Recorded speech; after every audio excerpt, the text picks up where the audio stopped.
আমার নাম আমিত, অনার্স তৃতীয় বর্ষে পড়ছি। আমার ছোট বোনের নাম মিতা, সে অনার্স প্রথম বর্ষে পড়ে। আমরা দুই ভাই বোন একই বিশ্ববিদ্যালয়ে পড়ছি। আমাদের ক্লাস 11টায় শুরু হয়। আমরা দু ভাই বোন একসাথেই বিশ্ববিদ্যালয়ে যাওয়া আসা করি। আমাদের বিশ্ববিদ্যালয়ে যাওয়া আসার সুবিধার জন্য বাবা একটি মোটরসাইকেল কিনে দিয়েছেন। আমি মোটরসাইকেল চালাই আর আমার বোন মিতা আমার পেছনে বসে। এভাবেই আমরা বিশ্ববিদ্যালয়ে যাতায়াত করি। আমাদের আব্বু আর আম্মু দুজনেই চাকরি করেন, তাই তারা প্রতিদিন সকাল 8:30টার সময় অফিসের উদ্দেশ্যে বাসা থেকে বাহির হয়ে যান। আব্বু আর অফিসে যাওয়ার পরে আমি আর আমার বোন গোসল করে রেডি হয়ে বিশ্ববিদ্যালয়ে যাই। আমাদের বাসায় শুধুমাত্র একটি কমন বাথরুম থাকায় প্রথমে আমার বোন গোসল করে রেডি হয়ে যায়, তারপর আমি গোসল করে যাই। সাধারণত মেয়েদের রেডি হতে একটু বেশি সময় লাগে, তাই আমার বোন প্রথমে গোসল করে। আমরা দু ভাই বোন বিশ্ববিদ্যালয়ে যাওয়ার পর বাসায় তালা দেওয়া থাকে। আমাদের সবার কাছেই বাসার গেটের চাবি থাকে। আমার আর মিতার ক্লাস শেষ হয় বিকাল 4টায়। 4:30টার ভিতরে বাসায় চলে আসি আমরা। আব্বু আর আম্মু সন্ধ্যা 6টা নাগাদ বাসায় চলে আসেন। নির্দিষ্ট একটা রুটিন অনুযায়ী এভাবেই আমাদের প্রতিটা দিন অতিবাহিত হচ্ছিল। কিন্তু একটি ঘটনা আমাদের ভাই বোনের জীবনকে সম্পূর্ণ বদলে দিল। প্রতিদিনের মতো সেদিনও আব্বু, আমি আর মিতা আম্মু একসাথে সকালে নাস্তা করলাম। আব্বু আর আম্মু রেডি হয়ে অফিসে যাওয়ার কিছুক্ষণ পরে মিতা গোসল করতে বাথরুমে ঢুকে বাথরুমের দরজা বন্ধ করে দিল। সাধারণত আমরা শাওয়ারের নিচে জামা কাপড় খুলে গোসল করি। আমার বোন মিতা ও তার জামা কাপড় খুলে শাওয়ার নিচে দাঁড়িয়ে গোসল করে। সেদিনও মিতা বাথরুমের দরজা বন্ধ করে দিয়ে ওড়নাটা খুলে পাশে রেখে দিল। তারপরে জামাটা খুলে যেই পাশে রেখে দিতে যাবে তখনই মিতার খেয়াল হলো বাথরুমের দরজার নিচ দিয়ে কোনো একটি ছায়া দেখা যাচ্ছে। মিতার মনে একটু ভয় করছিল, তবুও মিতা মনে করলো এটা আমার মনের ভুল হতে পারে। তখন মিতা শাওয়ারের নিচে দাঁড়িয়ে শাওয়ার চালু করে দিল। শাওয়ারের পানি মিতার মাথা ভিজিয়ে বুকের উপর দিয়ে বয়ে পাছাটা ভিজিয়ে দিয়ে নিচে পড়তে লাগলো।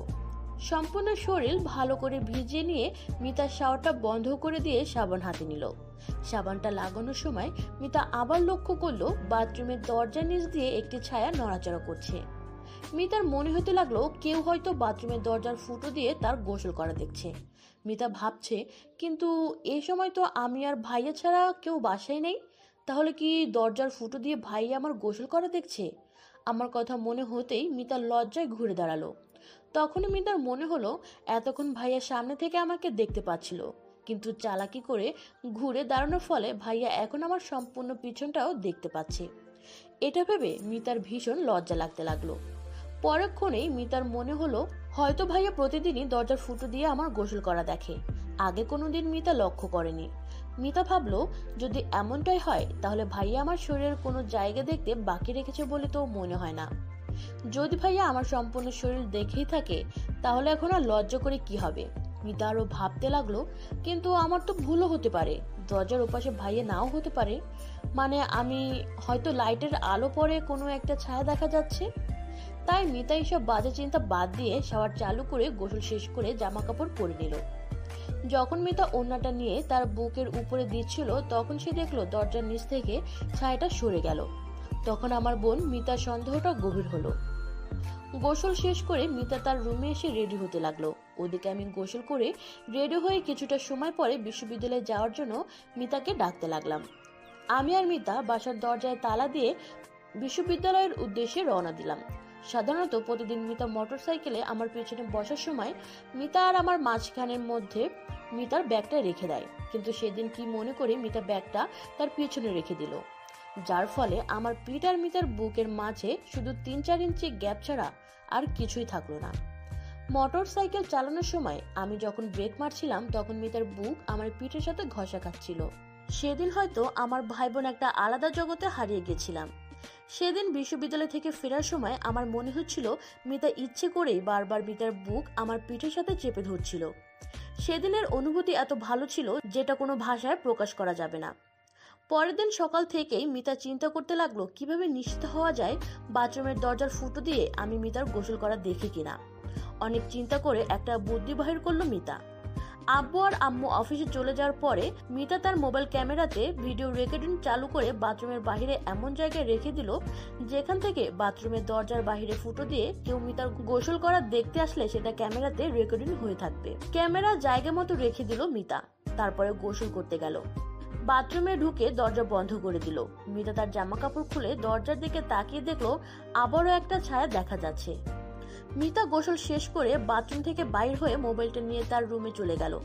মিতা ভিডিওটা চালু করে দেখলো সে বাথরুমে ঢুকে দরজা বন্ধ করার কিছুক্ষণ পরেই আমি এসে বাথরুমের দরজার ফুটো দিয়ে দেখতে দেখতে নিজের ট্রাউজারটা হাঁটু পর্যন্ত নামিয়ে হাতের কাজ করতে লাগলাম।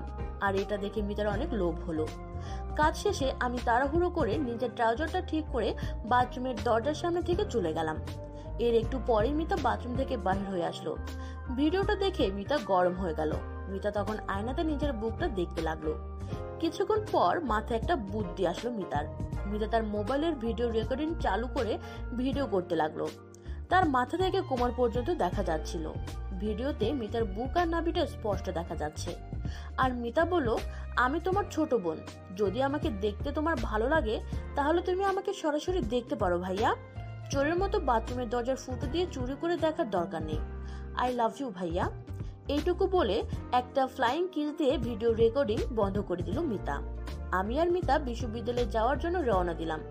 মিতা মোটরসাইকেলের পিছন থেকে আমাকে জড়িয়ে ধরে চিন্তা করতে লাগলো কিভাবে ভাইয়াকে আমার ভিডিওটা দেখাবো। তখন আমি বললাম, কি রে মিতা, তোর ভয় লাগছে নাকি? মিতা বলল, না তো ভাইয়া, ভয় লাগছে না। আমি বললাম, তাহলে আমাকে এত জোরে ধরে রেখেছিস কেন? মিতা বলল, ধরে রাখতে ভালো লাগছে ভাইয়া। সারাদিন ক্লাস করে বিকালে আমরা বাসায় ফিরলাম। সারাদিন মিতার মনটা ছটফট করছিল।